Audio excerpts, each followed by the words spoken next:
Si Senator Marcoleta, ang chairman ng Senate Committee on Senate Blue Ribbon Committee, ang daming naging issue nung binabanggit niya na pwede mag-apply yung Diskaya. Kasi gusto noon ni Secretary Remulla na isoli mo na. Ito naman si Secretary Remulla, napaka-strict mo naman. Nakakatakot ka na ombudsman, pare. Friend ko yan sa UP College of Law. Nung commissioner ako, tumatawag pa yan sa akin, gobernador siya. Okay. Kaya lang hindi obra yung pagkabarakon nyo sa akin. Batanggay niya kaya ang nanay ko. How do we fully interpret the law? Gusto niya kasi noon, ay isoli mo na ng mga Diskaya. Nagulat sila kay Diskaya eh. Diba? Lahat nagulat.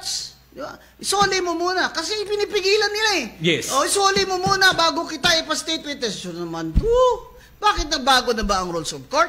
Kaya pa naman nagbabago ah. Tama si Senator Marcoleta, so, who was a practicing lawyer for many years. Mali yung statement ni Remulla.